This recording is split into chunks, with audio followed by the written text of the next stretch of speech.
And it was right up. Yes, right up. Yeah, it was like right that. up.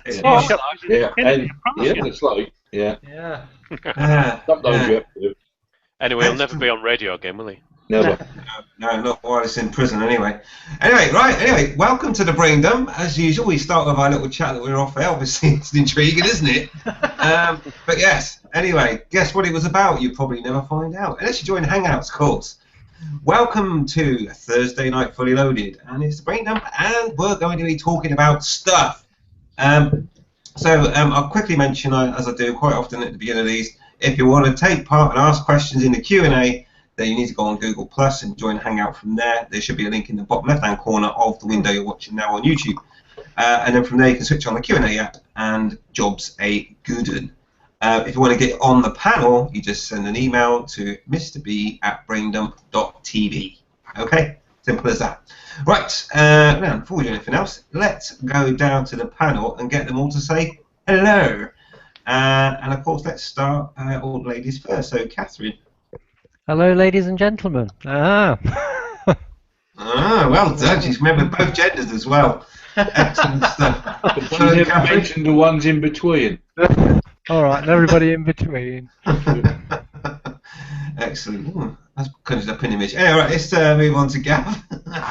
Good evening. How are you all doing? Hi, buddy. Let's go across to Keith. Evening, chaps and chapesses. Excellent, and those in between. Cheers, Keith. Richard. I would like to say good evening to the ladies, gentlemen, boys and girls, members of the LGBT community, and hermaphrodites. Animals, vegetables, minerals, and dark matter. Yes. Can't forget dark energy. And dark energy. Oh God. Good point, Dave. If you are dark energy and you're watching, I apologise for getting you from my list. What about black holes? Dark energy. Yeah, what about black holes? No, they're covered under matter. It's a different topic. Yeah. All right. Okay. Cheers, Richard. Don't make me go through the periodic table. No, I won't. So, Andy. Hello, everybody. Nice to see you all again. Glad you've had a good week. But the secret, and the secret Andy doesn't want to talk about it as well about the program. He's got hemorrhoids, and he wants to know how to cure them. So we told him to scratch and sniff. I've got some cable ties. I can spare a couple. It sounds more like a diagnosis, scratch and sniff, rather than. You're going to right. the wrong Okay. doctor. Excellent. I hope we can help you, Andy, with this, because that must be so embarrassing to go across the carpet like a dog with worms. I'll tell you what, Andy. If I ever did, Yeah, if I ever did have hemorrhoids, I wouldn't ask you to push them back up, mate. Just you wouldn't have to ask. Oh wow, is it me or is the hangout going a bit gargly tonight? Anyway, let's cheers to Andy. Oh, is it? Okay, brilliant. Dave, would you like to say hello to all? Good morning, everybody. This week I've mostly been eating all bran and strawberries. Bye. All bran and strawberries. You won't get hemorrhoids with that. Pass right through. It'll be fine. Yep. Okay, he's got a bit of a thing for hemorrhoids, hasn't he? That's why he has his colostomy. Right. Effect. Right, yeah, save the itching and all that, I guess. Right, excellent stuff. And also, Andy, hello from Andy, mate, your hemorrhoids, are they strangulated or are they just normal ones? I think they're normal. They're normal, are they? Okay, they're not strangulated. Not yet, mate. They might be soon, though.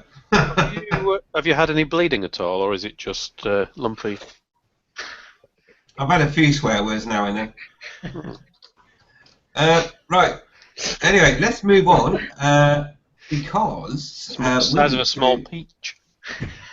That's He pretty really big. doesn't want us to discuss his hemorrhoid problem, does he? But I think it's a national opinionated thing that we really need to talk about to get sorted for you, mate.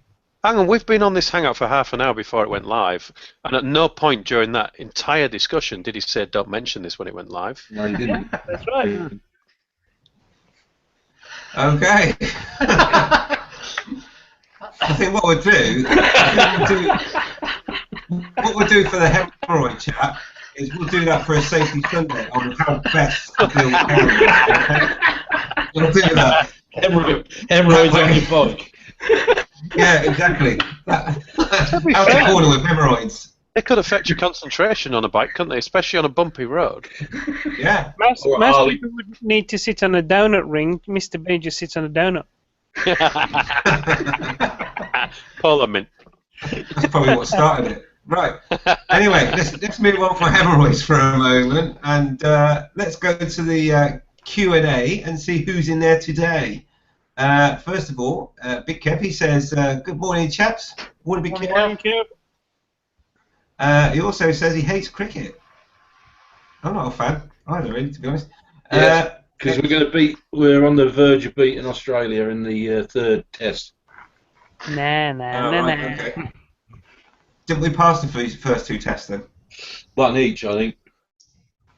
Right. Awesome. And yeah, you can see my enthusiasm for cricket, can't you? Right. I don't even watch cricket. I hate it. It has hemorrhoids. It really takes your mind off the day, doesn't it? Yeah. Yeah. If you've got hemorrhoids, you might as well sit and watch cricket. That will take it right off it. You know, you won't think about it. You I forget think all about Nick them. does it all. I'd rather have hemorrhoids than watch cricket. That's saying something. Okay. Ryan also says, hello, one and all. You just interrupted my sleep. I was trying to watch Suffolk Andy's latest vlog. Topic: why are so many bikers so large? It's a double whammy. It's a double whammy from 08. Oh, sleeping in large bikers. I don't know. Is that true? Well, if we run out of stuff, like we've got a full day of hemorrhoids to go. Yeah, but if we run out of stuff, we'll talk about why are so many bikers large. Obviously, I don't have to worry about that one before anyone else says anything. Are we on an 18 plus hangout today? Oh, God.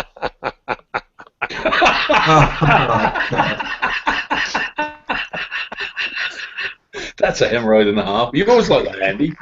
Oh, Definitely not like that. Oh, I've Okay. accidentally shared your photo. Sorry, Andy. You've accidentally shared your private website, mate. Right. Anyway, It's a niche, but I'm happy with it. yeah, it's a crack, that's for sure. Right. Right. Mrs. Chris T says, "Hi guys, me and Preggers are live." Preggers? Is that the missus? Hi guys, me and Preggers are live. Okay, I'm not quite sure what that means. Anyway, hi. Also, Red Groundy says, hi buddy, thanks for the package. My package was Ooh. bigger. So I saw, I can't wait to see your package then, Dave. No, that is an admission. I wasn't Yeah. expecting that one tonight.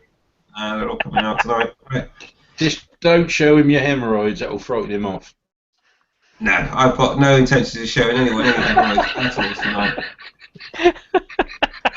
So, I want to know what you're supposed to do with the carrot. coming back up. Sorry, Daddy, for watching tonight. Right, well, let's crack on with the format then. News and topics. Let's go to That's what I'm seeing. Catherine. Catherine, any news and topics from you? Yes, if you can hear me okay. Yeah, can you find? Full face to open face crash helmets. I don't know if you know, but there may be a possibility that the UK government could ban full face crash helmets. What? What? Yeah. They're trying to put a law through at the moment to ban facial coverage, and that could lead on to banning full face crash helmets. Nah, Yeah. they always have exemptions in the law. I mean, if you think about it, on the safety side of things, in the working place, a grinding wheel has to be covered completely from all sides and all endings. That makes a grinding wheel useless because you can't get to the grinding part of the grinding wheel. So they have an exemption in it.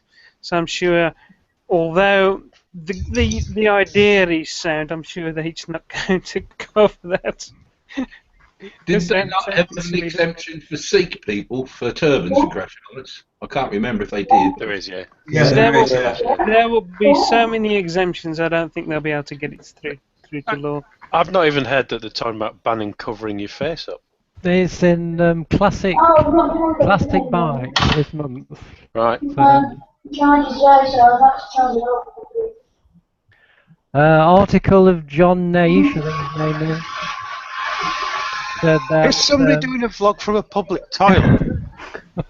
It's Dave's laptop fan. Is it? Sorry, no, sorry. It's That's just about to say I'm not on a laptop. sorry, it's Keith's laptop fan. Yep. Right, go on, where were we? Right, covering your face. That in Britain there's going to be possible legislation to stop Islamists hiding behind burqas, and it may be extended to stop anybody hiding their faces in public, which could lead to full face crash helmet ban. Yeah, I would suggest that that's when you're not on a motorbike. Well, true, yeah. You may have to take them off as soon as you get off the bike, probably. Yeah. Yeah, like you can't wear all these. That's just ridiculous. There was me thinking we lived in a relative free country. Oof, no, we don't. Yep. No. Relatively. Relatively, yeah. We live in a free country within the law. Oh, yeah. I won't even entertain exactly where we live at the moment, but I'll tell you what. Anyway. All right, Catherine. Well, that's interesting. Well, yeah, I think we kind of debunked it before we got to it. You did, yeah. Thanks, guys. Sorry about that. Alright. If you want to think of another topic, Catherine. No, I don't. It was nice and controversial, though. I like that. What about news, Catherine? You got your news? No. Right. Okay. If I had, I wouldn't tell you now, so there. Ooh. Sorry for putting sensibility on and everything. That's for Sundays. I think we've discussed That's for Sundays, yes. We did. Okay, let's go to Gav. News and topics, buddy. Hi, news. I don't know, I think I must be getting old because I bought a tank bag this week and I never thought I'd ever own one. Yeah, and topics. Has anybody seen the new XSR 700 by Yamaha? Do you want to talk about that? I suppose. Quick, let's debunk it. No. I've not seen it. What is it? The XSR 750? 700. It's basically. It's on the MTO7, isn't it? Used the MTO7 engine and made like a retro hipster scrambler out of it. With a huge radiator on the front. Yeah, that is an air cooled. It's not got enough power, has it? You have to get a picture up of that, Richard. Yeah, I can get you one of them. Right. But I'll still say it's not got enough power. Because it's an MTO7, isn't it? We'll have a look at that later. Right, cheers, Gav. So we'll have a look at that. Right, Keith, any news and topics, buddy? I've bought myself a new tent for my next tour. I've actually bought the same one of you, Mr. B. Have you? The one with the garage? Yeah, the garage. Yeah. I got it for a decent price, so I think it cost 140 quid, I think, so, which I think it retails at 300, so I thought that was a decent bargain, so I bought one, yeah. So I got it today, so I'm just going to have a go at pitching it at the weekend, see if I can, how well it, I can put it on. Yeah, I can tell you straight away, it's a bit of an issue the first time, but once you figure it all out. Yeah. I reckon to make it an ideal experience, I should come down and hold the hose pipe over your head while you're pitching it. Also, it's raining. Or I could come down and look at it. Yeah. Yeah. Just get Richard to come and That's help it not rain. raining then. That's the only bit of news I've got. Okay, and you got a topic, buddy? No. Excellent. How get kicked out of a hangout. Oh. How not to get how not to get kicked out of a hangout. There you go. That's easy. Just listen to the host and then Yeah, everyone's fine. don't laugh when it's a serious subject. Oh, I thought we were living in a free hangout society. We do, but there is some sort of order. Otherwise, the hangout. Let's not go down that route. We've Yeah, been but- into it. Hang on, if there's some sort of order, you should have let us know that years ago when we started doing this. I've never noticed it. Okay, it's called manners. It's as simple as that. No. Yeah, we have manners. I remember the days when we didn't need banners. People used to wear blue hair and all sorts of things. Hitler tashes and... What's that got to do with manners? Back in the early 1940s, there were some well-known people, well, at least one well-known person with a Hitler moustache. Who is Richard? Charlie Chaplin. Yeah, Charlie Chaplin, yeah. Okay. Anyway, Richard, it's over to you, mate, for news and topics. News.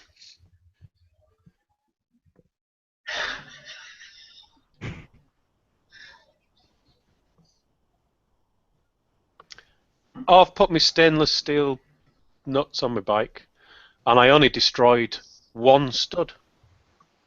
Actually, it was already destroyed, but you know. Topics. When should you? Nah, I can't think of it. What? Why? What's that noise? It's a security alarm. You've Is got that a your break in topic? on there. Yeah. Sorry, I've debunked you. It's actually attached to his new waterproofs. It is. It's a motion sensor on the waterproofs. They're really after them waterproofs, are they? All right. No, I ain't got a topic. What's best? The Yamaha MT-09 or cheese? Cheese. What flavour cheese? I hate cheese. Oh, now you're talking, you see. What flavour cheese? Well, cheese is cheese flavoured. Oh, no. Blah, blah, blah, blah. No. Blah, blah, blah, blah, blah, blah. Yeah, don't discuss it, that's your topic. Yeah. Okay then, so MT-09 versus cheese. Excellent stuff. Say that Just one to- to last. I'd like to say, though, just obviously so it's a fair comparison, it'd be the orange MT-09. Right, okay. With all of that, yes. I'm not sure if that's fair because you get orange cheese and get yellow cheese, but anyway. We'll come to that when we get to You can't get a yellow versus MT-09 cheese. though, can you? Unless... Okay, what's You can best? get a yellow MT-09, yeah. Cheese or an MT-09 wrapped in yellow carbon fibre wrap?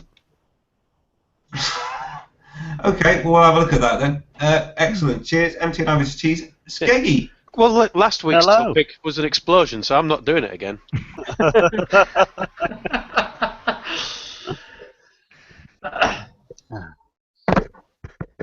Right, Peggy. news. It's raining. Good. Topic, when's it going to stop raining? I'm going to debunk that one. Never. You know, you do realise that everybody had fine weather until Mr. Calm Biker got back on his bike. I went out the other day. I looked out the window. I thought, sod this. I'm going out on my lunch break. I've got a late. It was yesterday. I've got a late night working tonight. Last night. I'm going out. It's beautiful weather. Looked at the thermometer. 20 odd degrees. Brilliant. Pulled the bike out of the garage. Oh, it's suddenly gone dark.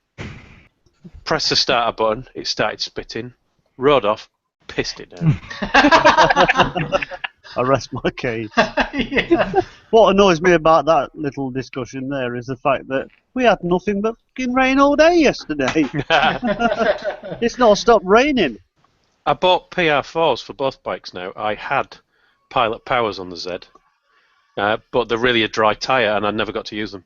I thought about trading my bike in for a dinghy. Might get out more often. Yeah. put an outboard on it. Could do What's- it, Andy, at the moment, I tell you. Yeah. What's better than skeggy? A dinghy or cheese? What colour dinghy? Yellow, but with little blue veins on it.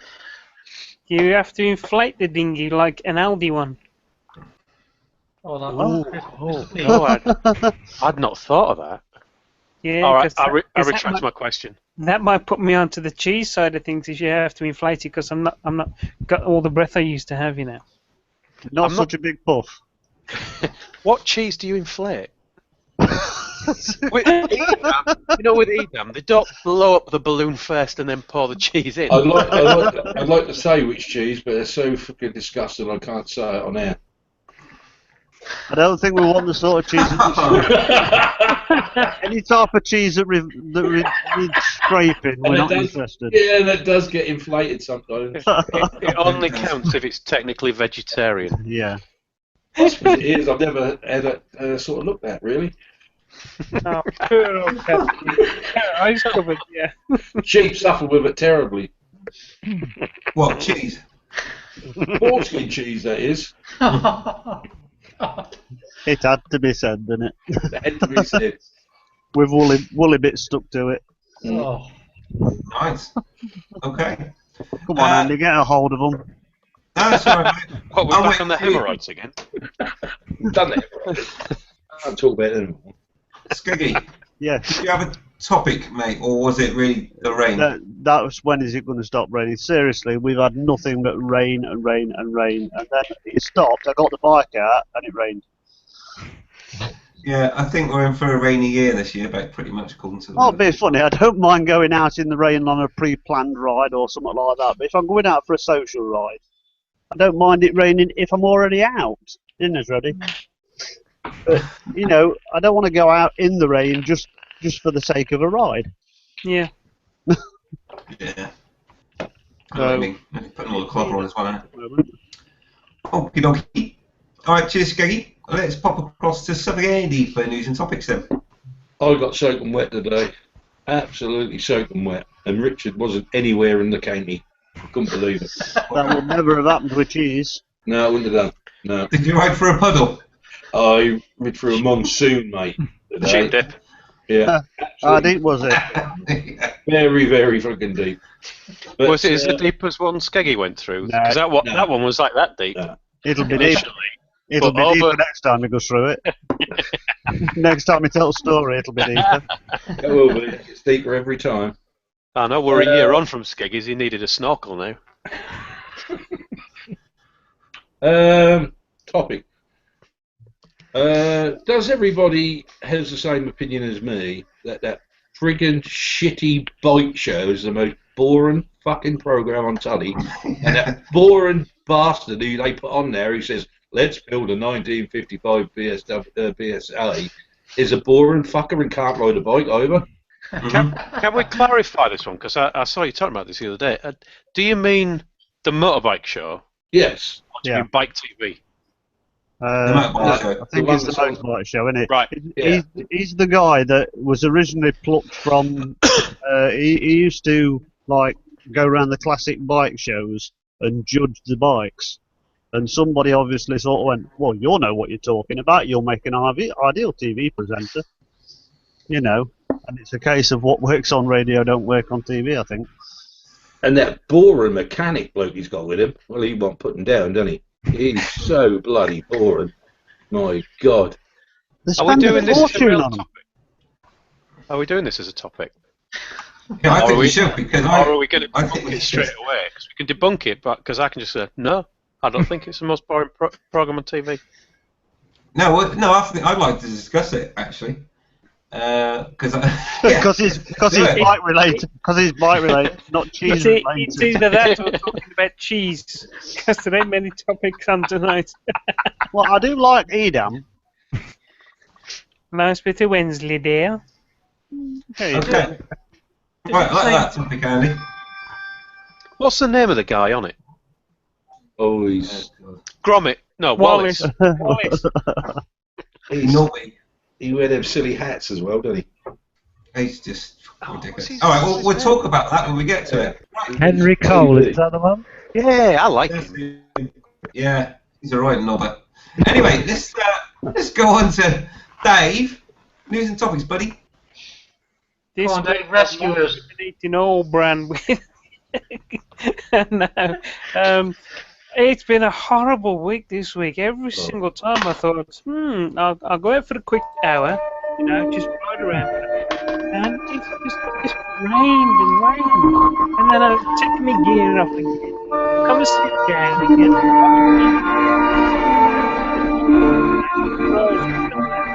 Then I decide to go out again, put all my clubber on, open the window, it just started raining again. I mean, this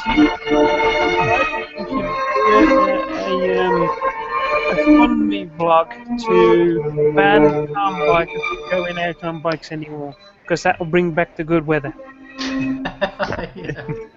Okay. And for Excellent. topics, sorry, again, I got no topics, I'm afraid.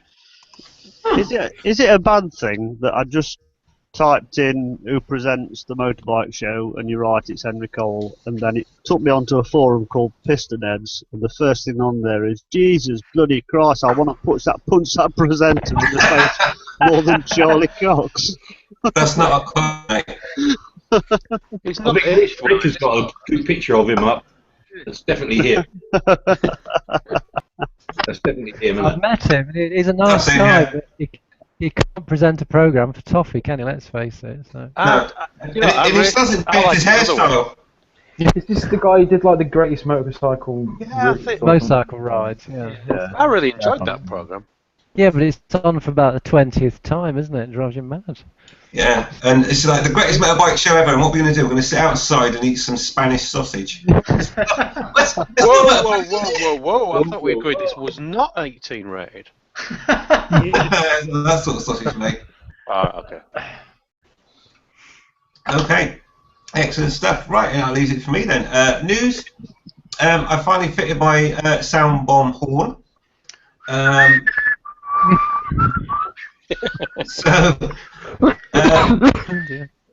that's that sorted. So I'm happy about that. And for topics, I have got a topic tonight. Actually, I'm going to change. And it's, what does your helmet say about you? Okay. Open face or full face? Oh, I can tell you what my Are you helmet talking about that sort of stuff? says. I'm a cheapskate. That's not really a unisex topic, is it? Not really. Again, it's not that sort of helmet, mate. It's a crash helmet. Also cheese related. What does your crash helmet say about you? Tight bastard. Yeah. Yeah. Sorry, experienced rider who knows he's not going to have an accident. I'd Sorry, yeah, we haven't got to the topic yet. I'd rephrase it. An experienced rider who knows that he's not going to cause an accident. Yeah, it's right. Anyway, so that's mine. Because obviously, there are some vloggers quite often in the US that like the old icon variants and stuff. So I just wondered what everyone thought about crash helmets and what it says about you, and also, like sticking things on them and all that sort of stuff. So anyway, that's my topic for tonight. Right, let's go to the Q&A because we have got some activity. So let's start with Big Kev. Big Kev says, my bike is due for a new chain soon. Any idea about what type, i.e. X-ring or O-ring? Does it make a difference? Okay. Yeah, we'll throw that one around the panel if you like, mate. Let's go. Whoever wants to suggest X or O-ring for Big Kev. I would say, minus it's a cruiser, not the slightest bit of difference. I don't think it matters which type of chain you put on your bike, Skeggy. No. Either way, for you, I've seen your sword. For yours would just be there as a weapon. Well, it would be because it's belt drive, so Exactly. I don't see it point in having a chain. If I've got to have a chain, it'll be wrapped around my knuckles or something. So. Not that I'm that sort of person. I'm a very nice, kind, considerate, caring person. I am. Yep. Yes, he is honest. He is. He is. He sent me a Skype message, and he most definitely is.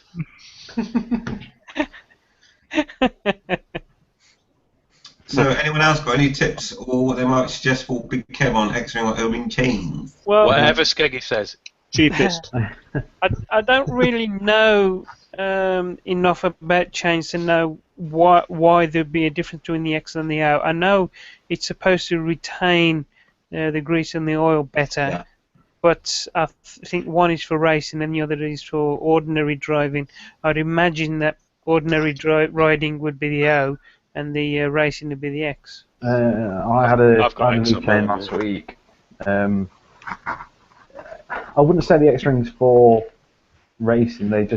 It's like an extra little bit. I think that's what they're advertising it as. I know I've noticed a lot less noise. It may be just because I've got a new one, full stop. They just say it's going to last longer. I mean, I went with X. Well, if they're going, they do, don't they?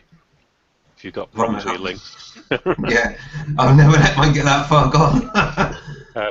I've gone with X-ring purely because in an O-ring, it's not the shape of the ring; it's the cross section of the rubber. Yeah. It's circular, so if you imagine it squashed between the two pieces of metal, it's got one contact point on each side. Whereas the X-ring is an X in cross section around the ring, so you've got two.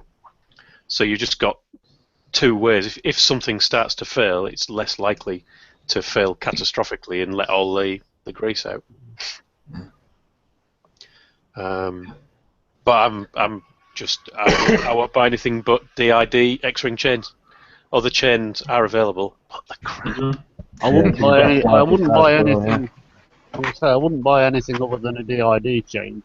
But whether it's X-ring or O-ring, I bought an O-ring for my VN800, and I asked then what would be the difference. You know, what should I put on it?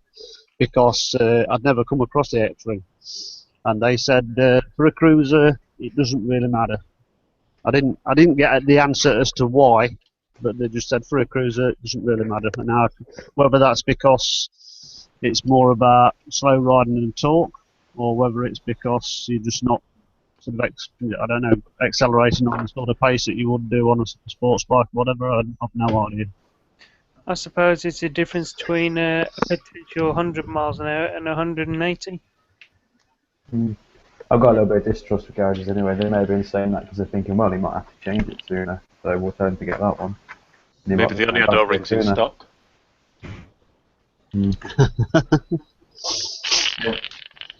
I prefer to use the X-ring.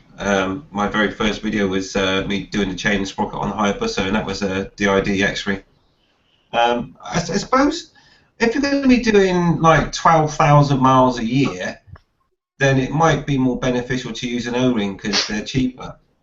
But you know, you'll have to change it after that year, and therefore you'll save money that way, I guess. But I don't know, mate. It's budgets and everything else, but X-ring are the best chain. Basically, they retain the grease as Richard describes in the way that they seal the grease against each individual link. But it's about the days one time a day, a chain used to last you as long as they lasted forever. You know, you used to. I mean, okay, you used to winterize them, you used to take them out and soak them in oil and everything like that. But you know, I mean, it seems to be a fairly recent thing. Whereas they're saying a chain lasts so long and take it and change it. So have they just made them a bit weaker? Is it the power, do you think? There's so much more power for the bikes now. Yeah, I suppose it could be. Mm. I mean, I've seen more stretch chains at bike shows and things like that than a little, where you just think to yourself, really? Have you not paid any attention to your chain, mate? Apart from the fact that it's rusty, it's like far too, slack. But I noticed at Parsons Drove bike show there were no end of them that were sort of rusty or, I mean, how you can take a bike to a bike show with a rusty chain beats me. Rat bike. Sorry about that. Yeah, but even ratters look after the chain. No, Calm, he didn't even wash his bike before the show. I can't be bothered. What's the point? It's only going to rain on it. I probably wouldn't wash my bike. It's 20 odd years old. I probably wouldn't wash and polish my bike to get to a show, but I'd still look after my chain. There's That's only the so thing much. that we You know, get down. if you take all the muck off, it might fall apart. Anything just holding it together. You can't polish a turd. Actually, I can show you the Mythbusters episode. Yeah, That, that was actually very Can good. actually polish it. I've seen that. It was good, but they didn't exactly polish it, did they? No, they just kind of sucked on it until it was perfectly round. That's what she said. You always have to make it dirty. But yeah, I think chains. If you look after your chain, they'll last for a long time. And I think in the olden days, everyone looked after their own bikes in the olden days, and I think that's why you think chains used to last longer.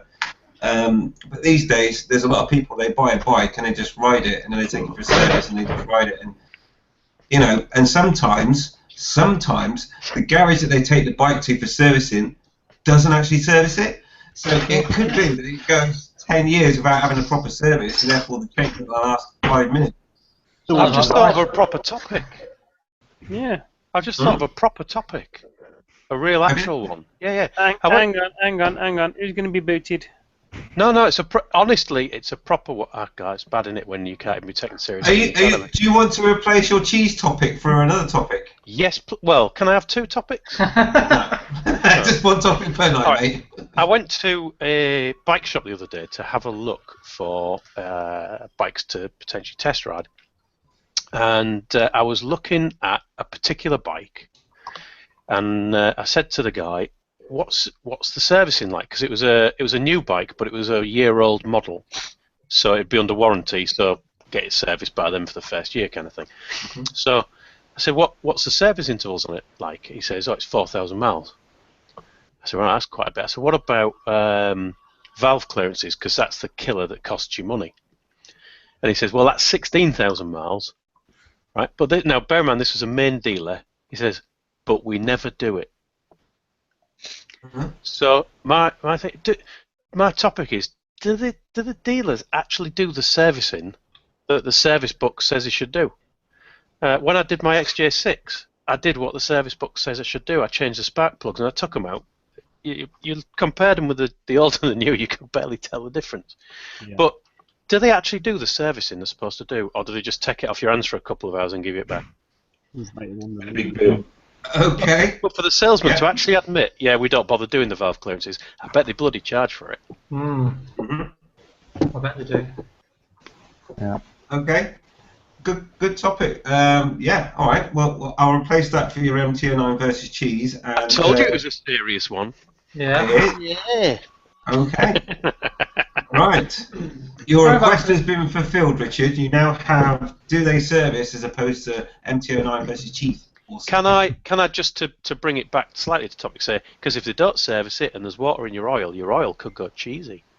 It could. It looks like cheese, yeah. Very good. Nice link, Richard. Well done. Nice link. Cheesy there somewhere. Yeah. Okay, good stuff. Just going back to chains, I mean, I replaced mine after 16,000 miles, and that was only because I wasn't very good at looking after it, so kind of wondering how much further I could have gone with it. I reckon I could have got 20,000 out of it. Wait a minute, Keith. You replaced it. I didn't know. Ah. Oh, has it been replaced? No, it was replaced. Yeah, I can assure you. On that occasion, the chap who supposedly services my bike did change the chain on that occasion. The same person. The old chain wasn't well. The old chain wasn't well looked after. I didn't look after it very well, and he did say the reason why you're having it changed this time is because you didn't look after it. But I got 16,000 out of it still, so I thought it was pretty good. Sorry, did he just have a go at you for not looking after your bike, Richard? Keith. Yes, he did, yeah. The same person that never changed the oil or filter? Yes, the same person, Oh, God, I so want to punch him in the face. I replaced my chain. No. What I know in hindsight, it's a wonderful thing now. What I didn't know then, of course, I know now, but yeah, cheeky bastard. I think he just, like Richard said, I think he just hung onto the bike for that 2-3 days and then can I get me back? Exactly, he did it for 2-3 days, every time, 2-3 days without fail. And then I You get had it more back. miles on when you picked it up. No, he didn't have any more. I used to check And a few that. tickets. I'll tell you what, I've been seriously concerned about what chain you've got on your bike now. But anyway, Do you say it didn't have Dave. any extra miles on it? It should have some. No, if he it's had extra. some miles, but I always check it to make sure they haven't done like, you know, a couple of hundred bloody miles on it. But yeah, it did about 10 miles on it. Or 40, Keith, was this place near Roller World by any chance? No, it wasn't that place. What was it called, Keith? Roller. He's a mobile mechanic. Whereabouts? In He's Derby. mobile, you mean? In Derby, yeah. Yeah, back of his van. I replaced my chain and sprockets about 19,000 miles ago with X-Ring, and mine's still going perfectly fine. Passes its MOT. It's not stretched nowhere near halfway yet. It's going pretty well. As long as you look after them and you lift them up, they last for a long time. The only thing I've done is change my front sprocket for its second time. That's all. Well, how many times do you have to change your toilet chain? My tyre, the last one. No, I didn't say tyre. I said toilet chain. How many times do you have to change that then, mate? Oh, I don't have a toilet chain. It's all No, you just got a bucket. on new ones. Which Oh, you've got a bucket. Chemical toilet. No, I don't have the chemical toilet. I'd just stick my ass out the window. It's awkward because we're on ground floor. You don't want a chemical toilet. Splash back on them's terrible. Oh. That'd be worse than your toilet experience, wouldn't it, That'd kill your hemorrhoids, though, wouldn't it? You better want to wash. I'll tell you what, the last thing you want is to have diarrhea in a chemical toilet because you come out looking like a Smurf. But nicely disinfected. So, you know, there's a plus side to everything. He says things like that. We're not allowed to talk about cheese. Who said you can't talk about cheese? Land is sort of cheese. If Andy wants to talk about his cheese, he's more than welcome to. That's more a okay. medical hangout, though, isn't it, really? Yeah. Anyway, it's a nice link there. Anyway, see what I did there for the. Yeah, my hand's all so- sticky. nice. So I hope that you found that useful, Big Kev, in some way. You might have been able to pull something out of that. Just going to get some more of the Q&A sorted. Oh wait, Roy says ban the burger. Okay. Well, what about burger and cheese? Oh, I should have said that. Rick Granny says X-Ring is basically a double lip seal, keeps grease in and the shit out. Oh, I could say so much about a double lip seal, but I fear I may be booted out. I was just thinking, with a little comment like that, you know, it's sort of. It's gagging for a response, isn't it? Is that little, what's it called, a perineum? I can just see that tightrope now, just swaying to the one side. I can see this hangout turning into room 101 as we one by one disappear out the picture, you know.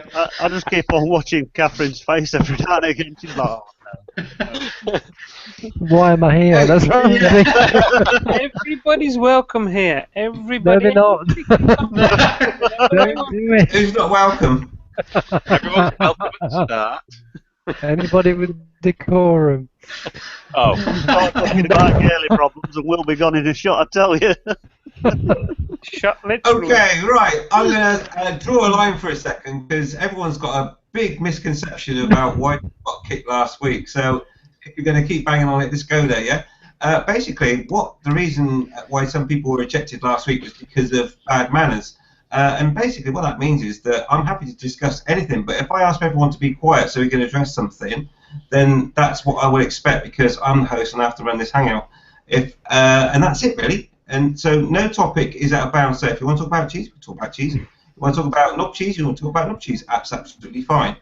But if I need to get control of what's going on to address a certain issue, then I would expect everyone to respect that and, you know, follow suit. And it's as simple as that. Okay. So that no subjects are not allowed. So this thing about cheese going around and hemorrhoids and everything else, I'm not fazed by it at all. It's just basic manners. That's all I request in the panel. Simple as that. Well Okay. said, well said, well said, well said. Well said, Thank you, Andy. Well said, sir. Thank you. Well said. Thank you, Andy. Well said. So anyway, I would just like to add though, Meg Brandy's comment on the chains. This guy, you know, used to work in bike shops and everything. I don't want to give away too much away because I leave that to Meg Brandy. But basically, he's got a lot of knowledge. So he's one to look out for, and hopefully he'll put out some more videos and hopefully some DIY stuff. But yeah, nice one, buddy. So maybe Red Granny could just sort of clarify that little bit then about Kev's chain. What they said to me about a cruiser not really requiring an O-ring chain. You know, because judging by his thing there, it would appear it doesn't matter. You know, it's just the two seals on it as opposed to the one. It just makes makes me wonder why they decided to say, oh, well, you know, because I was buying for a cruiser, that an O-ring would have done. I don't know. It's horses for courses. It's personal preference. Yeah. What you want. As long as you buy a decent, you know, manufactured chain, you should have no problem if you go for one or the other. But if you go out and buy yourself a cheap eBay fucking chain from China, then you're looking at trouble. Yeah, I think it's always a balance between budget, obviously, and how much money you can afford, and also the fact that it's the thing that keeps you on the road without coming off. Yeah. You know, so for me, if I'm riding a bike, I want it to have the best, so that I feel confident about my bike. If you're on a tight budget and you install a Kwok-Song Wong Chong chain, then you have to be, you know, thinking about the fact that your chain may snap, it may wrap around the back wheel and your back wheel will lock up, and you may come off because it's not as good as a well-known, such as DID, for example, that we've been talking about, chain. And it's about budget, balance, and, you know, quality, really. But for me, There are certain parts on a bike that you just don't scrape on. You don't scrimp and scrape on certain parts on your bike, do you? You know, anything that makes contact with the road or anything that needs you to get from A to B, you know. Chain, brakes, and tyres, basically. Yeah, yeah. All the running gear, isn't it? Everything that's going to keep you safe. Yeah. Excuse me. I mean, I'm not worried about light bulbs and stuff like that. If the bulb blows, fine, I'll put another one in, you know. But that's not going to kill me, is it? Whereas No. the chain snapping, or the tires failing, or anything like that is a different story altogether, isn't it? So yeah. Yeah. Just to give you an idea, DID, other chains are available. Oh, shit. They will guarantee their O-ring chains for 10,000 miles. They'll guarantee their X-ring chains for 20,000 miles. That gives you an idea. And they say the wear rate is between 1.5, or it'll last between 1.5 and twice the number of miles because of the wear, because there's more pressure put on the O-ring to keep the seal. Wow, 20,000 miles on one chain. Yeah, that's the guarantee. Oh, 1 year or 20,000 miles, but you know, that's so you don't go back in 10 years with a chain. Yeah. I've done 1,900 miles a year and it's broken. But I mean, it's pretty reasonable. Isn't it? I mean, I got 12,000 miles out of my first chain, but I am told that the manufacturer chains are a bit like cheese. Yeah, they are. Yeah, I don't like the chain on my MT-09. It doesn't look that good quality, to be honest. I really want to put a DID on it, but I'll get a few miles out of it yet before I change it. Is the one on the MT-09, is it like black as standard? You know, like it's like it's like a charcoal dark grey colour. I don't like it. It doesn't look very substantial. They're not. It's a standard Yamaha chain, isn't it? They're not the best quality out there, but at the same time, again, they're not shit. You know. Yeah. I found on the standard Yamaha chain, I kept having to adjust the wheel. On the DID, it's done about 4,000 miles something, and it's not had to be adjusted at all. Yeah, mine has. They say like, you know, first 100, 200 miles, then adjust it. Didn't need it. Yeah. Do you know what? I've not adjusted my Hayabusa chain since I fitted it. That was like 2 years ago. That's crazy. I think those X-wing. Yeah, I'm one of them. Star Wars again. I think those X chains are absolutely ideal because they do save you money in the long run. Because 18,000 miles, and mine hasn't been, the tension hasn't been altered in mine for a good 10,000 miles, and I check it at least once a week, every week. That is the downside to a chain that doesn't stretch. Is you get a little bit So Shane, hello. less important. Or it feels less important to check it because it never moves. So you can Yeah, get a but bit complacent. you do have to get into your head that you should be checking it and oiling it and cleaning it at least once a week, every week. Oh, definitely at least once a year. I do it every winter. Yeah. Yeah, you have a bath once a year, whether you need it or not. Damn right. Well, sometimes I'll miss one, you know. Yeah. There's no point in going mad, is there? I am Yorkshire. I don't want to be wasting water. Because we barely have any of it around here. It's all the filling. It's all the filling of the bath that's the problem, isn't it? Bucket after bucket after bucket. I'll tell you what, I just had a thought actually. Richard, I think you can make a bit of money if you were to offer your services to California, for example. Go out there and get some rain. Cambodia. You're just trying to get rid of me. You know this is over the internet. I can connect from California too. Right. I'd just be interested there if Richard actually went on holiday in California, whether it would solve their drought. I don't know. Would it be funny if you went there and it pissed it down all the time it was there? That would be weird, wouldn't it? It's for me. Motor Marvin's got a question up on chains, if you want to have a quick look. Okay, is this one starting with speaking of chains? Yeah. Yeah. Okie dokie. Hi, Motor Marvin. And he says, speaking of chains, I purchased my bike on 18,000 miles and now it's got 25,000 miles on it on the clock. But I don't know when the sprockets and chains were changed last. Is it worth me changing them or waiting a bit longer? Well, I'll throw that open to the panel to start with. Anyone want to tell him how to check his chain and see if it needs changing? Have a look at it. We're talking about the sprockets, isn't it? If the sprockets look hooked, change them. Yeah, if they look like that, like the rounded hooks, then you need to change them. If they look like pyramids, then that's not too bad at all. For the chain itself, go to as far away from the engine as possible. Hold one of the rivets and pull. And if you can pull it more than half the distance away from the half the thickness of the chain away from the sprocket, you need to change it. Yeah. Also, do. Yeah, it's, Go on, sorry. I was just going to say, yeah, basically, if you go to the back of the sprocket, which is normally the furthest point away, and if you can put a pencil, pull on the chain and put a pencil through the gap, then it needs changing. There's another guide for that. The reason why I changed mine, I don't know if I needed to or not, was obviously there's a loose point and a tight point on the chain. The tightest point was absolutely rock solid, and the loosest point was too loose. If you know what I mean, there was no middle ground. It was too extreme. Yeah. So that's why I changed it as well. The main reason why I changed mine is because mine was an old second-hand bike. I had no idea, and I just found it easier to save up the money and change the sprocket and chains there and then I know its history from then onwards. Yeah. Yeah, it's peace of mind as well, I think, for me anyway, personally, is that, when I got that Hayabusa, it was the very first thing I did was to change the chain sprocket, because I noticed that there was blue paint on the link, which is the standard sort of like cut manufacturer's chain original. And I thought, well, I'm going to take that off then, because the bike was, 13 years old at that point, so it's like, it's good actually, I'll put a new one on, I feel confident then about ragging it and everything else. So yeah, there's that as well. But definitely spin the wheel and just check to see if there's lots of, like a really loose point, as Gav said, or a tight point, and if you get a lot of that, then it might be time just to go and put a new chain on and get a bit of peace of mind from knowing that you've got a new chain on there.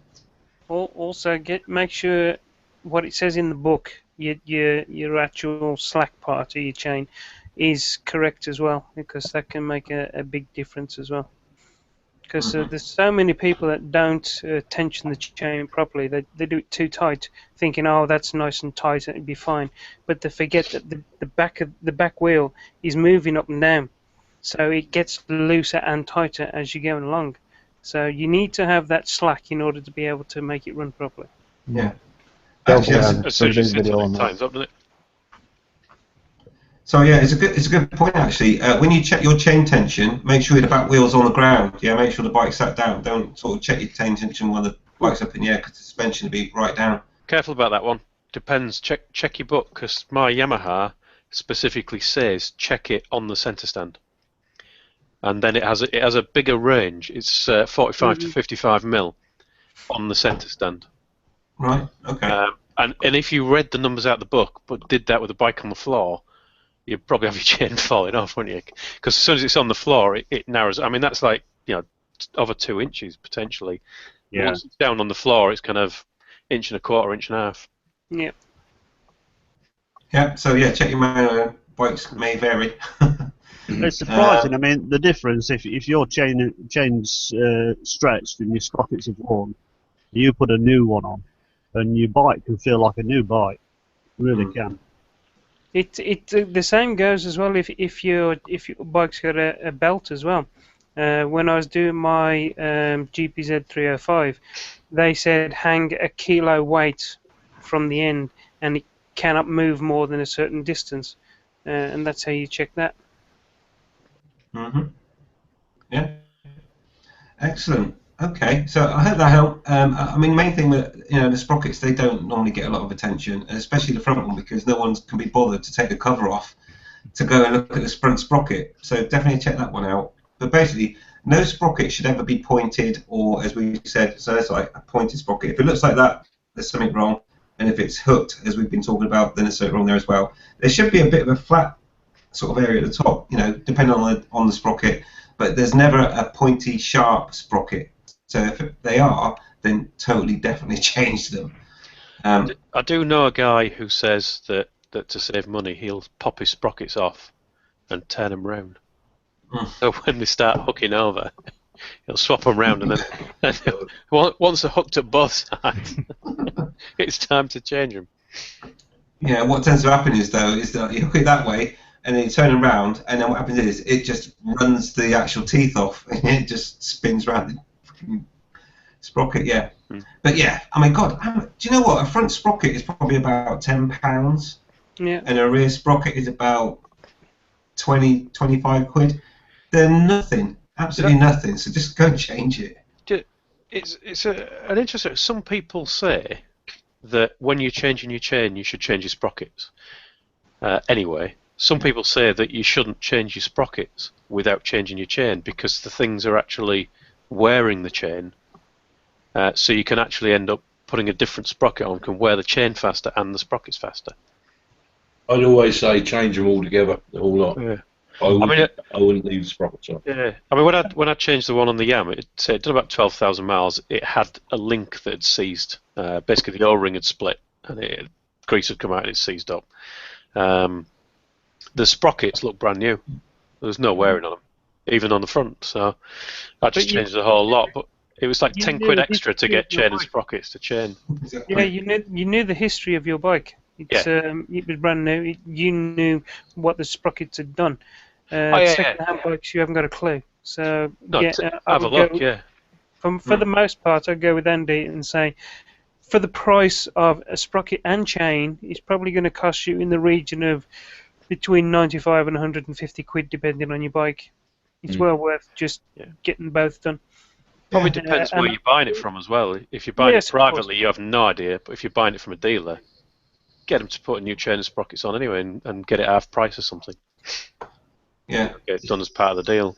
Just make sure they have put actually the new chain and sprocket on.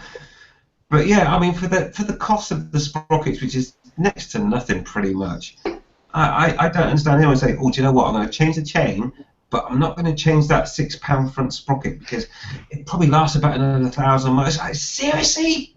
Fucking hell! It's just crazy. It's the other way around, though, isn't it? If some people say you change your front sprocket twice as often as your rear. I've heard that said a lot of times, but I've heard the alternative view that actually, if you change your sprocket, you're just going to wear everything else quicker anyway. Yeah. So I've you always might changed do the whole lot. I mean, quite often they're for sale in a bundle anyway, aren't they? Yeah, I mean, my chain and sprockets was like 93 quid or something, and if I'd have got it without the sprockets, it was 83 quid. Yeah, So, it's not worth it. yeah, why would Exactly. you bother? Hmm. Yeah, and it depends as well. I will really go into town on the chain and sprocket stuff, but also, of course, you can get aluminium sprockets. You can also get steel sprockets, and that changes how long they last as well, which makes another different thing.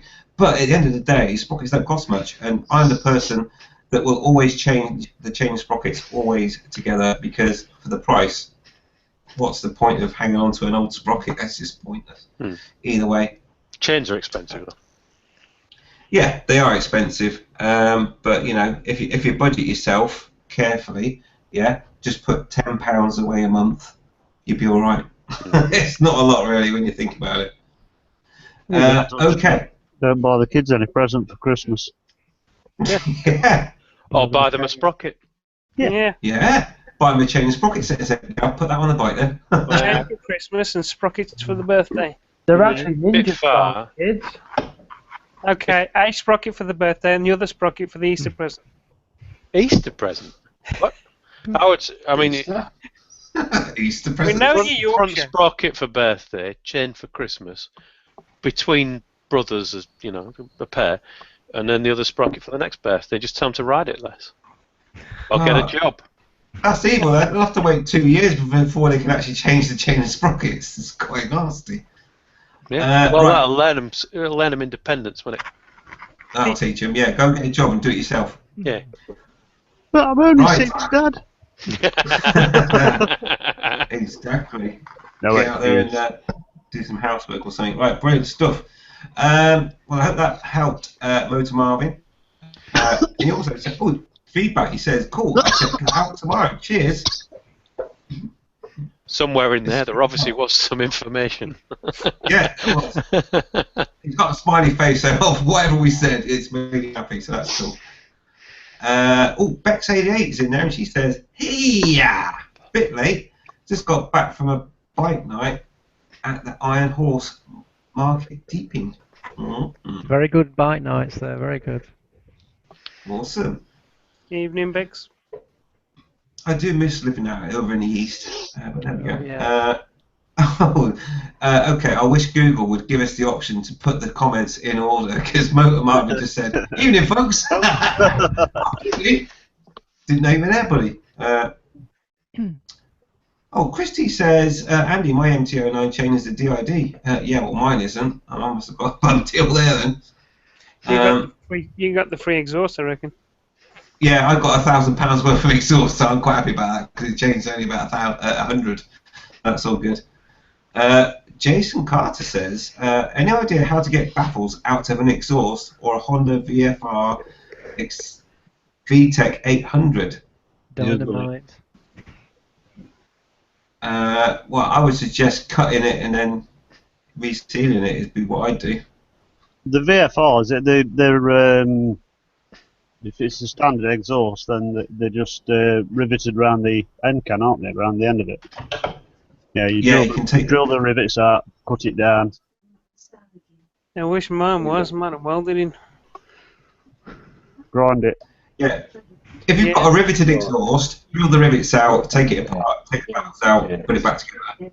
With fresh rivets, obviously. And if it's a solid exhaust like Dave's, then you have to basically, with an angle grinder or similar, cut the exhaust, take it out, and then get it put back together and use a giant Jubilee clip on it, make it a slip-on. There's a bit where the link pipe is, and then you've got the straight bit coming out into the end can. Cut it between the link pipe and the end can, just straight off. That big fat end can, throw that away. Job finished. Sounds cracking. I'm waiting for the rust to take my my silencers away. It gets louder the older it gets. Yeah. Yeah, the more holes that appear, it gets louder. Generally about right, isn't it? Yeah. The only downside, of course, is on tick over. You hear the rattle from the inside of the exhaust where the rust is dancing on the inside. That's your baffles. Yeah. I was going to say, sounds more like a cam chain, mate, weren't you? No, it's definitely from there, because when I've taken the exhaust off to weld them on time and time, you just lift them like that, and you can just hear it rolling and dropping. It's all that red X in that exhaust system of yours. That's what it is. Yeah. I only put 40 mil in on Monday. No, it's no good. It's terrible stuff. Man sounded Okay. best when it just had the downpipes, but they just fall out. So you don't Yeah. have a big pipe. That was loud as well. It was loud. I never forget that video. Your face, Richard, was like a picture. I thought Tosh's reaction was awesome. Yeah. I thought, oh my God, Richard's going to just jump on it now and go down the road. Yeah, absolutely. Excellent. I wanted to start it up without the downpipes on, but we were worried that something might expand or get hot and we won't be able to fit it. So. Yeah. Actually, on my early videos, the real early ones, the first ones that I did, you can actually hear my bike without no downpipes on. I was going to say sorry, That Dave. was my intro. All right. Right. So most bikes sound absolutely awful with no downpipes on, just like horrible popping noise. Just Yeah. Yeah, it sounds like a. yeah. It just sounds terrible.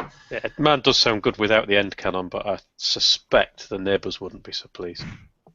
Yeah. Yeah, You get loud, don't you? But then it's nice to have a nice tone as well. Do you know what I mean? It's nice to have like a controlled, loud tone as opposed to just fucking noise. It had the feel and the sound of a MotoGP bike with no end cannon. It sounds sweet, but people did run screaming. So Yeah, I get a lot of that riding around on the MT anyway. Alrighty, Rick Randy also says, question, do you declare alterations you have made to your bike to the insurance companies? We'll throw that across the panel and then we'll go to our next topic. Well, I can easily put that to me. No, I don't declare any alterations because I haven't got any. No, that's not true. There's that hooter on there. Have you not declared your hooter, Dave? No, I haven't declared my Oh, you're not insured. Yeah, Go it's faster, invalid. Hoover. Yes.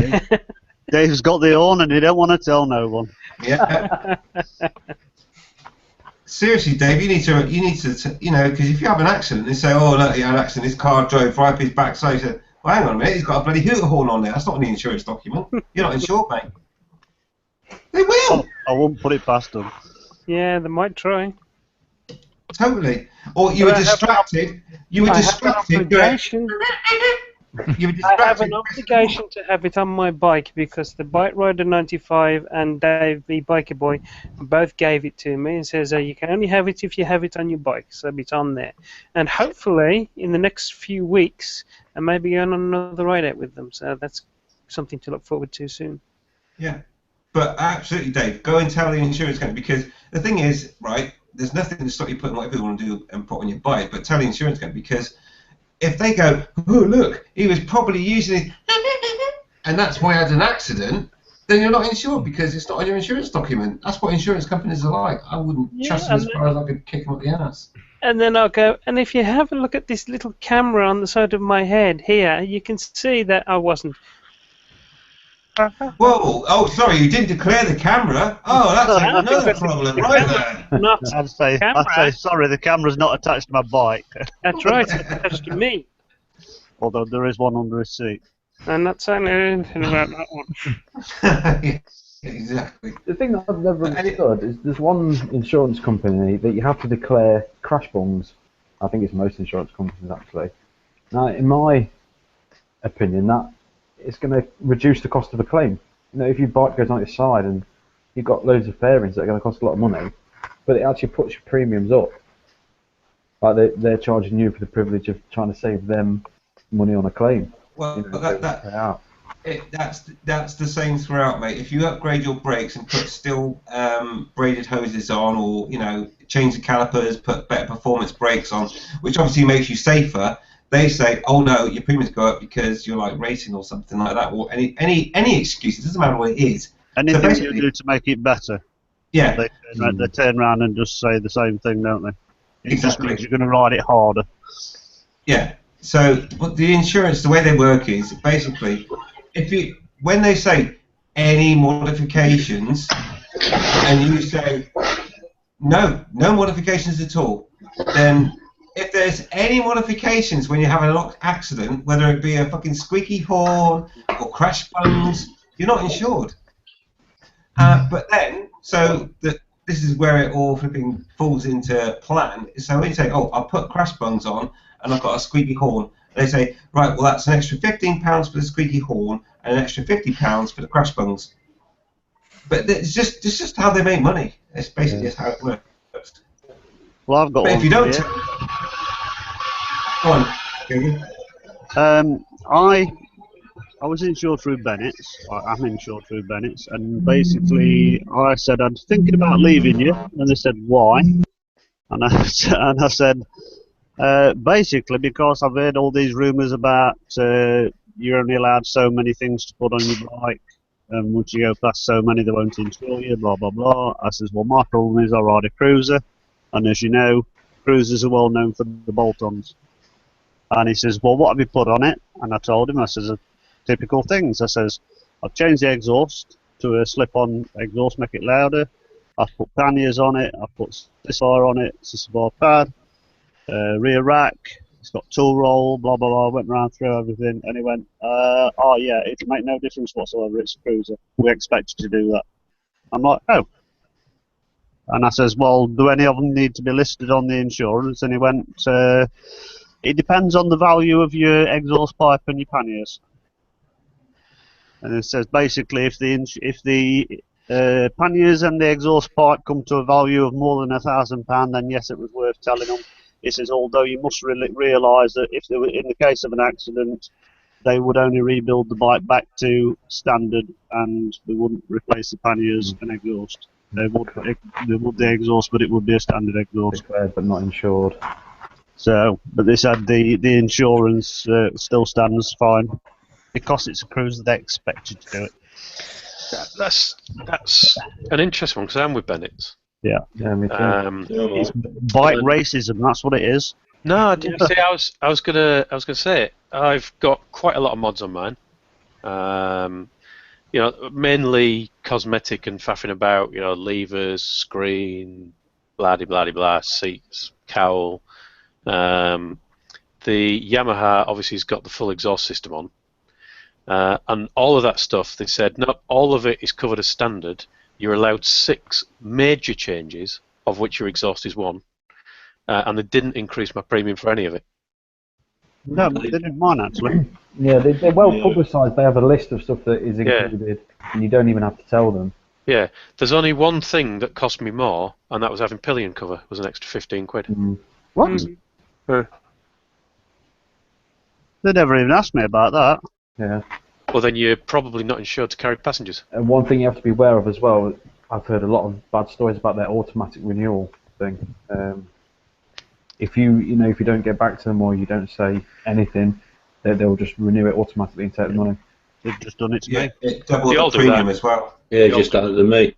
I've just done mine a couple of days ago. They've done it to me. I got back to them about 2 days late and said, what are you playing at? You've automatically renewed it. And they went, oh no, we never heard anything from you. And I said, I emailed you. And they said, who did you email? So I told them who I'd emailed, which was basically Bennett's.com or whatever, And they said, oh, you've emailed it to the wrong place. Okay, well, we'll sort it out. And I said, well, the point is I emailed you to cancel it because I don't want to pay that price. And they said, what do you mean? I says, well, it's 128 quid more than it was last year. Says, why? I've not done anything. I've not claimed. If anything, it's better. And they said, oh, did you not want the insurance? I said, not at that price, no. I said, I'm currently negotiating with another company, Bike Show. And they said, oh, right. Can I get back to you on that? And they went away and they came back, and all of a sudden they offered me, and I saved £181. I reduced the what was it? Forget what it was now. But basically, my insurance never changed at all because the things that I wanted to take off to bring the price down are free and standard anyway. But they did reduce. They changed something on it, which made it better for me, and £181 saving. But basically, because I told them I was leaving. Haven't You you do got? want to check that pillion thing Yeah. out, Greggy, because Ha- you might haven't, not be good. haven't you got 14 days after the date of the insurance to go back and say I don't want this? Yeah, Yeah. you have. I'm never going to look at mine in Skeggy because I never even opened the bloody envelope. So I'm going to have a look now. I actually got back to them after 16 days and said, this is not on. I've already cancelled it. I mean, truth be known, I hadn't, but they don't know that. Probably do now if they're watching this. But basically, I'd already, gone through it, and when it came down to it, they were just prepared to keep you as a customer. I would imagine I'm insured for pillion because they have asked me in the past, do I carry a pillion? And I've said yes, and I said, am I insured to ride other bikes? And they've said you're insured to ride another bike so long as you've got the owner's permission and the owner has actually got his own insurance, obviously. Yeah. But you're only covered third party. Yeah. Well, I third thought they were party quite only. good on their dual bike because I had the XJ6 and I put the Z on, which you would imagine is a more expensive bike to insure anyway because it's going to have half as much power again. And I did it on a dual bike insurance, and they charged me about an extra 20 quid, which I thought was I was expecting it was going to be double the price or something, and it was like extra 20 quid. So, right, yes. Well, theoretically, you can't be riding both bikes at the same time. That's exactly what they said. But insurance companies aren't generally known for the generosity. No, they're not. No. Yeah, But then they also charge you £50 for the alteration. Sorry, and I was going to say, talking about renewals, mine usually phone me up 3-4 weeks before the end date and tell me the options that I've got, which is pretty good. Mm.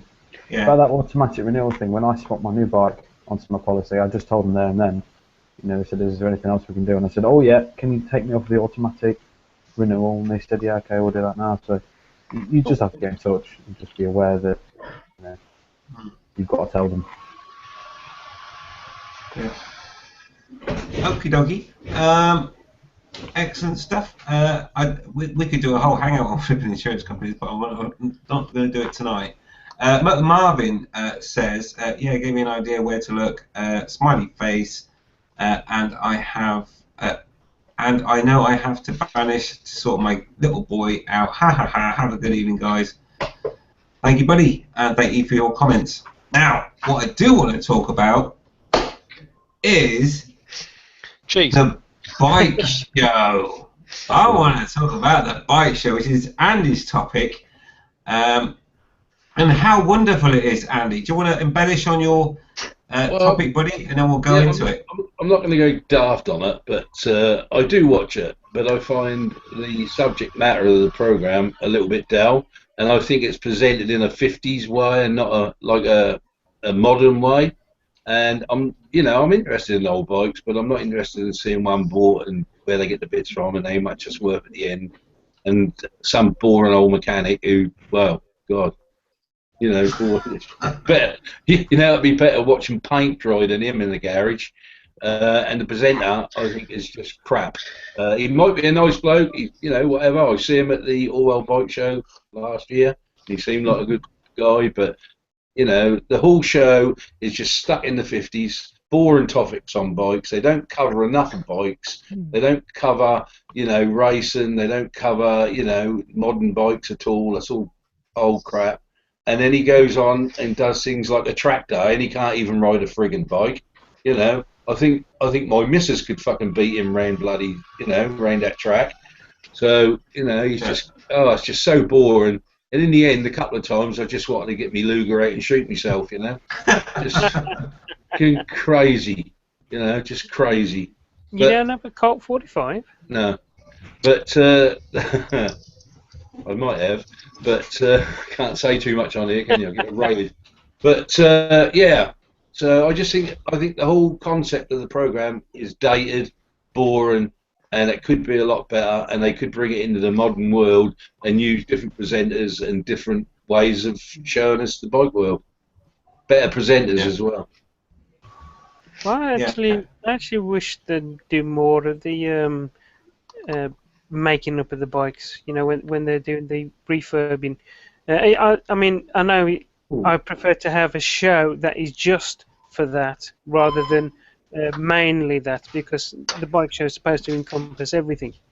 But everybody has their own likes and dislikes. You know, I'd love to see a show that did restoration and showed you how they do all the stuff all the way through, rather than 6 months later come back, oh, this is where we've got to, and then another 6 months, oh, this is where we got to. And they haven't actually shown you how they've got anywhere. But no, for the most part, yeah, it's sort of higgledy-piggledy mishmash of different subjects stuck together without any real links between them. The things I like about it is, you know, the things that get me is when they turn around and go, oh, and tonight we're going to be playing moto football. And you're like, you have that at Fate, you know, and they go and they play moto football. Yeah, you have them at Fate, don't you? Bike shows, these blokes riding around on bikes kicking a freaking great football. Well, it's freaking boring. And I don't want to, you know, that doesn't interest me in the friggin' slightest. You know, I'm not interested. In Australia. Yeah, fucking crap. So bloody boring. You might as well watch a bloody 1950s program, you know, on motorbikes. My God, he puts that stupid fucking hat on his head. He looks like a fucking muppet. He looks like a fucking muppet. And when he rides his bike, he's got some of the crappiest gear I've ever seen. You know, so no, not for me. You want sort of a Top Gear sort of, and I don't like Top Gear. Oh God, no! You want a sort of more racier program, you know. Top Gear, though. It's just a bunch of prats. No, I hate the bloody program. I wouldn't. Did anybody ever watch? Did anybody watch? Sorry, Andy. Keep talking over the call. No, you can, mate. Go on. I've done. I had my rant. Did anybody watch the Men at Motors program with Richard Hammond when he was doing bikes? Yeah, that was pretty good, wasn't it? I really liked that, and I don't even know what happened to the other two. They just kind of disappeared. Yeah. That was a good one. You know, they had a lot of scooter reviews on there for people who wanted that and newer bikes and. Well, they road test bike program as well, weren't they? They road test modern models and also good second-hand ones as well, which was pretty good. So. Yeah. Yeah. I mean, the format of any, like the, you know, Top Gear as an example, let's not talk about the presenters, but the format normally is you do bike reviews, yeah, you have fun on bikes, you ride them on a track, you ride them on the road, you talk about bikes basically, and you do a bit of, you know, like restoring an old bike, maybe now and then there's a little snippet, but all I've seen on the bike show is like old people going, oh yeah, let's go and restore a BSA, that'd be awesome. Oh, let's go. And the one that always made me laugh was, I'm not sure if it was Speedway or something like that they tried to entertain. And he tried to, they was trying to teach him how to drift the bike around corners. And he can't ride for Toffee, let's face it. That's the thing that really pisses me off about the bike show, is that the presenter cannot ride motorbikes. Surely that must be the first thing. I'm going to do a bike show, so what do you need? What qualities do you need to be a presenter on a bike show? Oh, I know how to ride a motorbike. That's probably the main quality, which doesn't exist in the bike show. The guy cannot ride a motorbike. I don't know why, but he just can't. I mean, maybe it's in his DNA, but he certainly can't ride a motorbike. It's the Henry Cole show, isn't it? It's not the bike show. It's they go to his house all the time and doing stuff in his barn and all that, and it's just doing his ditch water. Yeah, exactly. It's like a rich kid would like to be able to ride motorbikes, but he can't. So let's do a bike show and talk about bikes. That I bought this week and that week. Yeah. You know. Yeah, which is complete crap. If you're watching, it's crap, Mr. Cole. Sort it out. Maybe do something on yachting or something. I don't know, but certainly not motorbikes. Totally in the wrong league. If you are watching Henry Cole, and I'm sure you are, I like it. Sorry, I do. I like it. I enjoy it. Well, I've got his autograph at home. I'll send it to you. That'd be awesome. No, I honestly enjoy the program. It's not the best program in the world, but I mean, have you seen the canal trip? No, there's a boring program. I don't know if you've I seen thought that. you were going to say.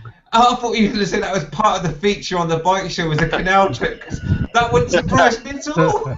You're like, oh, where are we now? Oh, we're on a canal boat. Has anybody seen the canal trip, the program? No. It literally is they've mounted a camera on a barge, on a narrowboat, GoPro. a GoPro, yeah, and the sail, I don't even know what the term is, chug along the canal. There's no talking, there's no music, there's no voiceover, just and people are raving about it because people are stupid. That actually does sound better than the bike show. Actually, you've got any pictures? I don't know. I think you're being mean to him. I'm being honest. Well, I don't know. I mean, maybe you need to watch a few more of them because the guy. No. Only if I do something really bad, like kill people. Right. I can weld you up a nice chair to sit you in and make sure that you can't see anything but the show for you. That should be punishment, right there. Here's the thing, right? Here is a guy who actually likes motorbikes and has got a TV show, and there ain't another one. So, yeah, it might not be the best TV program in the world, but at least there is a motorbike program on the TV by somebody who actually likes motorbikes. Yeah. I must admit, I mean, I only watch recorded television, so sort of when it comes to terrestrial, half the time it's like, oh, did you watch so-and-so? No, I didn't know it was on. But to say he can't ride, I mean, he might not be a brilliant rider or whatever, but, you know, go watch him do his Gymkhana stuff. He does a lot of bloody good riding. What? I've watched the guy ride, and it's like someone's just passed their test and they're just taking it easy going down the road. Oh my God! That's the type of bikes he's got, though, isn't it? You know, he likes his old bikes, so you can't exactly go out doing major stuff. But have you watched many of them? He's done Gymkhana, he's done off-road, he's done all sorts of stuff. Did you actually watch him ride, or did you see him on the back of a trailer just out of shot? No, you actually Actually, that was some of his best rides when he was on a trailer. But no, I've seen him. He went on a racetrack, for God's sake. He went on a racetrack, and it's like, oh my God, it's just terrible. Yeah, It's but like, didn't he take him round on the back as a pillion first, didn't he? When he was on the racetrack, somebody took him round on as a pillion first. That's probably why he went round slow. He was shitting himself still. I think you're being harsh. You got somebody who's actually presented a motorbike program, and nobody else is doing. A what program? So hang on. So the last point is he's presenting a motorbike show, so that makes him It doesn't change the fact that he doesn't really have the ability to ride a motorbike properly, does it? I always remember when he turned up at the Harley Club, and now I'm getting on a bit. You know, I'm not a youngster, but he turned up at the Harley Club, and these people got off these Harleys, and I thought they were going straight into the old folks' home. They were so fucking old, and I watched that, and I thought, oh my God, this is terrible, and that was terrible. That's harsh. You know, I mean, are you going to give up biking when you reach a certain age? No. So what's wrong with being old and being on a bike? There's nothing wrong with it, but all these people on the whole bloody thing were all bloody geriatrics. I think what it is, they all had the Harley colostomy bags. yeah, they did. I was just about to say, during editing process of our videos, how much of the do we edit out as we're getting on and off the bike? Yeah, That's true. Guilty. Well, I must be getting a lot older because mine is not. Mine is. No, I just think they should race it up a little bit and bring it into the modern world. It's just like the 50s. The whole thing is presented like an old 50s program, and it's just not the format that interests me that much, you know. I think it's fine, but it shouldn't be the only thing on television. You know, but for people that are interested in that is fine. But for God's sake, give us something that we can watch and enjoy that is bike related, but not just that. You know. I think you want to watch the more modern side of biking or whatever, then you're never going to watch that, are you? You know. Yeah, I think the name's wrong. I think the name is misleading. you know, it's called the bike show, but in actual fact, I think it should be called something like Old Man Likes to Talk About Bikes and Maybe Fix Some show. As Philosophy opposed, show it should be called. yeah, I mean, the bike show you'd expect sports bikes, every type of bike, obviously, everything going on, and then riding them. Yeah. You know, and riding them fast, and I'll have one guy that can ride a bike fast, like the Stig or whatever you want to call it, some sort of format, I don't know. You know, let's take the new flipping, I don't know, let's take the Honda Grand round the racetrack and see what time we can do, blah blah blah blah. Nothing will you ever see like that on the bike show, because I like him when he does his greatest motorcycle rides one. Though they're good ones. It don't What? help. I've just gone onto his Facebook page, and it's called Shed and Buried. That's That's another one of his that programs. is another one of his programs, yeah. Oh, But it's not about motorbikes, although he often ends up talks with a about motorbike. garden sheds. It should be buried, I think it should. That should surprise He's you. actually a serial killer. That's Serial killer. He looks like a serial killer, and he's the sort of guy who would be, I should imagine. He's not that old though, is he? I Well, he mean, looks it. the age that we're in now, we all post videos to YouTube. Does it really need that we need to watch one on TV anymore? I mean, Well, there's so It's many like that on a channels. canal trip. Personally, I don't have a TV license and don't watch live TV or anything like that. Do you know what? Well, I think we So- should copyright this right now. Should we copyright and snag the canal boat? This, I'm not joking. This is a TV program that exists. It's on Channel 4 at the minute. What, It's- the canal boat show? Yes, and it's Oh, just Christ, it's just literally is a GoPro connected to a narrowboat sailing down a canal. That's all it is. that sounds cool. People say it's brilliant. Yeah. As I said, people are stupid. There's a duck. They're Channel 4 viewers. The only people that would view Channel 4 viewers are those that have slight mental problems and still looking for the red triangle programs. Okay, right. Sorry, it's BBC 4, not Channel 4. I do apologise. Ah, that makes it different. I've just seen a comment pop in. I'm going to have to choose that first. I know it's only just popped in, but it just kind of sums it up, really.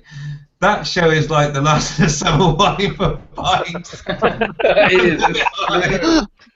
is absolutely on the nail. I'll tell you. Bimble Oh, Boy no. Blue, you're a legend, mate. Absolutely perfect comment right there. Oh dear. What are we doing today? Well, let's go look at some flipping wrinkly tights and then get on a flipping BSA. Oh yeah, like a boss. Oh god. Right, okay. Let's move away from the much required assistance in terms of presenting the bikes and everything else bike show, and go to Bex88, who says Henry Cole. Oh, it's back to that. Okay, Henry Cole's World's Greatest Motorcycle Rides. My mum loves that program. Yeah, I bet she does. Oh, it remember the day. Oh. Listen to those lovely fast motorcycles. Chug, chug, chug, chug, chug, chug, chug. Oh, look, shh, they're looking for a BSA front wheel. Hang on. Shh. Oh, they're going to find one. Oh, they have. Oh, they're going to finish this bike. Oh, they have. Oh, brilliant. Excellent. Right, okay. Jason Carter also says, try Bike World on YouTube. That's okay. It's horrendous. I'll God, tell you talk what. about people who can't ride. I must admit, both of them, they're getting better each time they do it, aren't they? Is it Susie somebody, isn't it, the girl? She did a corner once. I saw that. She's We're around better the than, corner. she's better than him off road. But yeah, but she's trying to be on road. So. Don't talk about off-road when Richard's in the hangout. That's not fair. Right. Okay, so look, we've run out of Q&A, so we can go to another topic. Look, we've got all left. Jeez. Oh, wow, 20 minutes. We have got, no, Richard, don't cheese for something else. What have you done before? Hey, cracking cheese, grommet.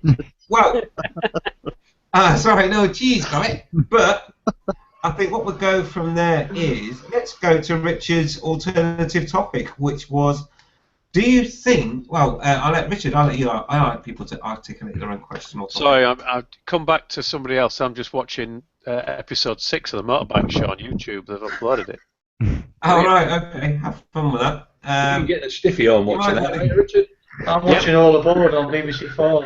I'm going to say, I can't believe they've uploaded the adverts as well. That's pretty poor. Oh, what adverts are they? There might be some good adverts in there somewhere, you know. All right, then, so whilst Richard's looking at the bike show, I like his I'll brown bring it jacket. Awesome. So what about then, what does your crash helmet say about you? Okay, as a topic. So let's fire that round the panel.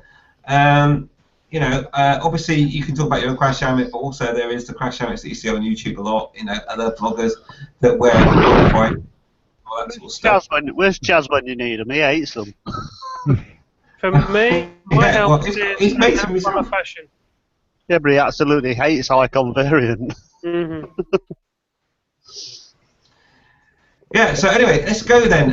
Who wants to start on what does my helmet say about, crash helmet say about me? Mine says I've got a large-sized head. Okay. Right, that's me done. See you in a minute. Richard's got a big head. He's watched too much of the bike show. He's nipped off for a quickie. Yeah. He's got a little stiffy on out watching that, mate. Oh, yeah, definitely. At least he's wearing pants this week. Oh, yeah, I noticed that. He won't be when he comes back.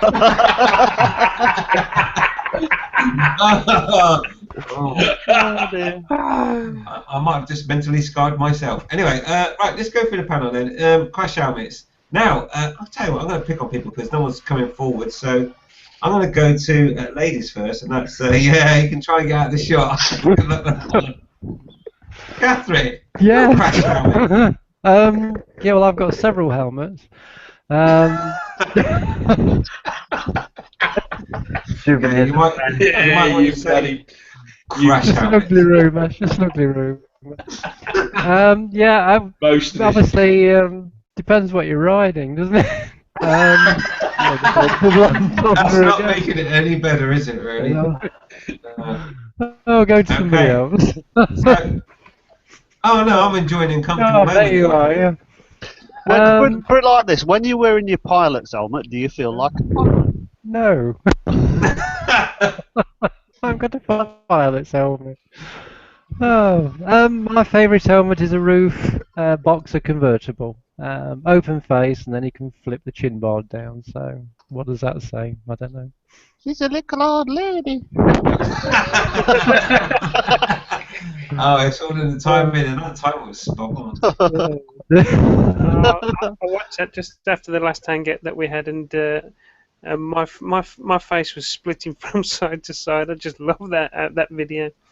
It got a bit creepy after a while. That's what little old lady. That's what you said. It's like I'm just going to stab me in a minute. I've taken it off air, by the way. Why? Well, Because somebody... too many comments saying, "Why are you driving down the road filming yourself with your phone?" Somebody guessed my age, and I don't think that's easy to Oh, guess. that's And not I was on. that was creepy. So I thought, ooh. So I blocked them, and I've taken the video down. If you'd left it alone, nobody would have known. That's a bit harsh. Yeah. I can't watch it. I can't watch any of it. I can't watch any of the videos now. No, You get blocked. no comment. Yeah. No, that's just weird, though, isn't it? Somebody who's worked my age out. So sod that one. Nah, they Catherine. probably just had a guess. No, Yeah. they wouldn't. We're the age out just by the bike she's had. She's 54. No, I was too. No, I was a bit weird. I thought, oh, Okay, I've you've had just been banned as well. I'm not saying anything. Oh God, yeah. Brilliant. so that Okay, one. so what does She Helen say may about you? Your return. age? She may return. I'll tell him my age. No, I'm not bothered. No, it's all right. Well, you know, whatever you want to go for it right now, live on air. Tell Another everyone. time. Another time. Oh, The okay. little old lady will tell Oh, you. don't keep saying that. It freaks me out. The little old lady. You can't kick me up. She rides it like she stole it. Oh my God, that's worse. Right. Okay, thanks for that, Catherine. I think. Let's go across to Gav. That was What did your helmet- informative for you. Yeah. Yeah, thank you, little old lady. Gav, what does your helmet say about you, and what do you think about other helmets? I don't know what I would say it says about me. I think other people would say it's just on this chair next to me here. Sucker for a replica because I've got 2 Rossi reps. And I kind of, I don't know, I found it a bit cliche when I bought the second one myself, but I like the graphics. So, not even just the fact that it's a Rossi one. I just like really, really strong graphics. You were saying about Icon helmets. Yeah, not so much the variant ones, the proper shaped ones. I think they've got the best graphics out of any helmet I've seen. The other half's got one. But yeah, I don't know. Maybe someone would say I'm a wannabe, but Wannabe what? I want to be Rossi or something like that. But What part you got, Gav? Bandit. Shh, he's come back now. Shh, shh. Secret heart. Tofu. I've got cheese. God. I've got cheese. Smell my cheese.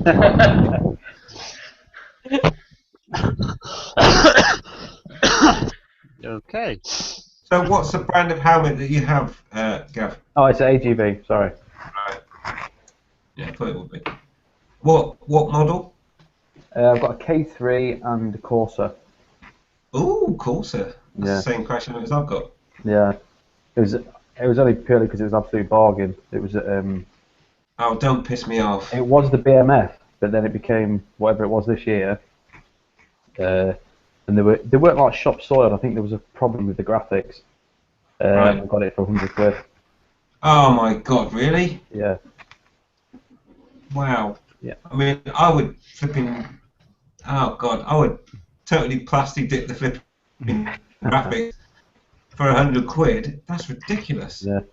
I mean, I had to search, and it was the last one there. All the others were kind of black or just your plain block graphics.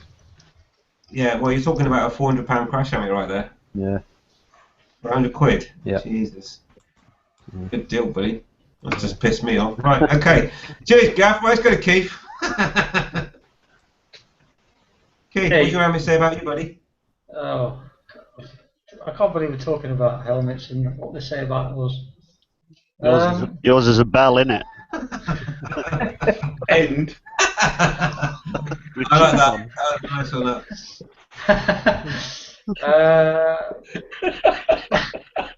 He don't know what to say. I don't know what to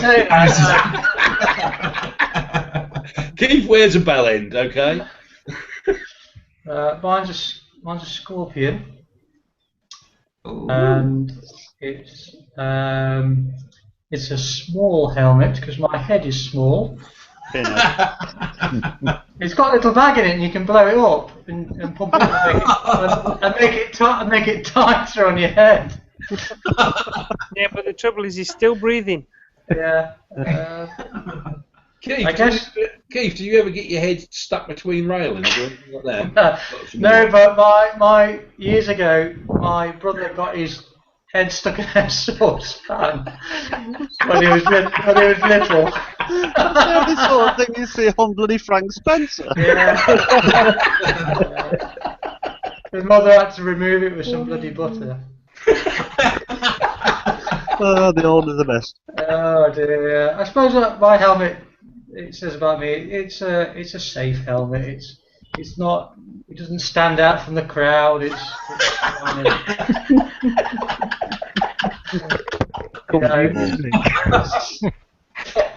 If you standing next to Henry Cole, whatever his name is, you wouldn't even be noticed. I wouldn't be noticed. I don't like to be noticed. I wouldn't get a Rossi replica. I wouldn't want to stand out for anybody else. I like to kind of blend in. But Keith, isn't that bad for you? You don't want to be noticed when you're on a motorbike. No, I mean, surely you want to be noticed. No, not in that respect. But I don't like to be. I like to be just Centre of attention. I don't like to be centre of attention. Yeah, I don't like all that. Showy. I don't like to be showy. No, I like something plain and ordinary. and yeah, that's me. Plain and ordinary. That sums me up. Okay, awesome, Keith. Thank you, buddy. That was brilliant. Okay, look, next up is Richard. What does your helmet or helmet say about you, buddy? That I've got a large-sized head. Did you have anybody? I don't know what can you say. I like my helmets like I like my women. Hard. Hard and black. Wrapped in not plastic. that way. I don't know. Tight fit. What does, judging by my experience, my helmet says to drunken women, "Please punch me in the face." So is it a ratchet strap-on or is it a double D ring? Is it a what strap on? Is it a ratchet strap-on D ring? Oh, mine's one of them that when you pull it, it clicks a bit. All right, so you got a ratchet strap. Oh, Now wrong way, ratchet. I don't even know how to turn that into an innuendo, but I'm sitting here with Thinking bated about breath. Just go for I wish I had a double D ring. Actually, I would suggest that you're sat there with cheesy breath right now. Excellent. Okay, Richard, thanks for that. So let's go to Skeggy Cruiser. What does your helmet say about you, buddy? My helmet says about me cheapskate. Hey, you nicked my line. It does. I don't believe in paying a fortune for it. So long as it's got the British standards on it, I'm happy. Apart from my totally legal chrome half helmet, which is a Scully, which is just American standard, which is good enough to be bloody quite honest. Apart from the fact that Enough to be American. it's only good enough to hold your brains in. It's not good enough to actually stop your face from being smushed. Right. I've got 3 open faces, which are just generic. I've got 2 Lidl flip-up lids, which, again, they pass the safety marks, and they're good helmets, actually. They're a bit noisy, but they're good helmets. And I've got a Cabot HyperX, which is my most expensive helmet I've ever paid for. And apart from the fact that the vision is awesome when you're wearing it, you can see like everything. I don't like the way it looks on. It's sort of got a strange shape on, on. That's that black and white one. But I mean, what got me about it was having paid so much money for the Cabot, the quality of it seems no better than the Lidl, and that sort of surprised me a bit. In fact, I've had things break on the Cabot that are still fine on the Lidl. Like the air vents and things. I'm a bit heavy-handed anyway, so I tend to go to move an air vent and end up with it in your hand. That's not normally good, and that happened on the Cabot. But luckily, it just clips back into place anyway. But yeah, basically, most of my helmets say cheap and cheerful and medium. Mm-hmm. As long as they do the job. Nice one, buddy. Okay then, it looks like Suffolk Andy. What do your helmet say about you, buddy? Fuck all, really. Nothing at all. It's shoey.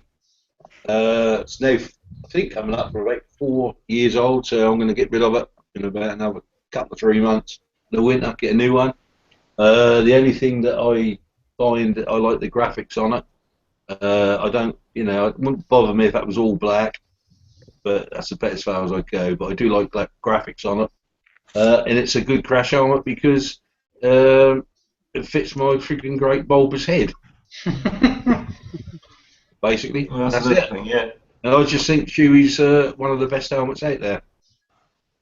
Yeah. Did you not fancy an open face helmet with riding your Harley? No way on this earth. No. No. You got to remember, I've got a crash helmet in my garage that my son was wearing, and if he hadn't been wearing, an open face crash helmet, he wouldn't be here today. No. That saved his life because it took the chin bit right off. Yeah. So yeah. So no, I would never ever wear an open face crash helmet. Even though I think they look good on cruisers, you know, I like even like the American style ones, but not for Yeah. me because you know I'm an ugly fucker and I don't want to get any uglier. You see, I don't care about that anymore. Nah, that's about it really. I just think a crash helmet's a crash helmet. You know, there's nice ones out there, good ones out there. Yeah. Okay, Andy. So basically practical for you, buddy. Yeah. Excellent stuff. All right then. So it's over to Dave. Am I bad for not knowing the name of the helmet that I use every day? Well, I'm not surprised. Yeah. I do have an RI flip up that I use if I'm going on extra long journeys, you know, above 300 miles, because it's more comfortable and sometimes it's advantageous to flip it up. But most of the time, I wear this one that I recently bought from a site that Karma Leeds Direct, I think it was. Do also have a cheap Leopard that I got from eBay. I think that was about 30 odd quid. And I've got my old AVG that is now past it. It's got the LED lights on it. That's past it now, so I'm not going to use that because it's 12 years old now, so I'm not going to bother with that one anymore. But as for attaching things onto it, I, like most of us, have my camera and my Bluetooth on it, but I also have my my remembrance of the time that I had long hair, and I have my ponytail on the back. Oh yeah, I remember that one from the Lincoln meet. Excellent stuff. Okay. And for me, mine's just practical. I don't do graphics or anything like that. Mine's just AGV Corsair that I paid a lot more for mine then. And it's just carbon fibre crash helmet, matte black, and that's it. Straightforward, practical. It's just got a fin on the back that helps with the riding on the busser, keeps the wind noise down and makes it more slipstream. Stops head buffeting, but like I say, it's just practical. I'm not into graphics or anything like that. Yeah. So the quality of material in that one compared to the K3 is ridiculous. It's like putting a silk glove on when you put the Corsair on. Yeah, they're really comfortable and they're really light as well. I think as well, when it comes to crash helmets as well, when you go into your local dealer and you see the crash helmets like Shoei crash helmets at Orwell's, you know, up to 400 quid, 600 quid. What I do, I always go try one on, see if that fit me, like that, put it back, go on the Lion, and you'll get it, you know, 100, 200 pound cheaper somewhere else. So that's the best way of doing it. Yeah. Just make sure before you buy the crash helmet, make sure you try one on at a dealer, and then get online and get yourself a deal, because there's plenty of deals out there on crash helmets. Leave it on for a while as well. I think the strange thing is, one time a day you used to buy a crash helmet and you'd have it for years and years and years, and nobody said a damn thing. The only said thing they ever said was don't paint it because it destroyed what it was made of. But you know, I mean, my first crash helmet, I must have had it for 20 years. Really, you know, it's just and same again, and it got dropped and kicked and everything. You know what I mean? I think I had 2 accidents in it. Never, you know, still went back on my head afterwards. But you know, when it comes to modern helmets now, they're like, oh no, we're 5 years old, you must get rid of it, must replace it. It makes you wonder if they're just after money. I do suppose it depends as well on what scale would be the wrong meaning for it. What grade it would be, because you get some that are for track that you can use on track, and some you cannot use on track, but still passes the British standard. So I'd imagine the ones that have the shelf life on them are the ones that are used for track because they degrade a bit quicker. I know the AGV that my boy was wearing in his accident.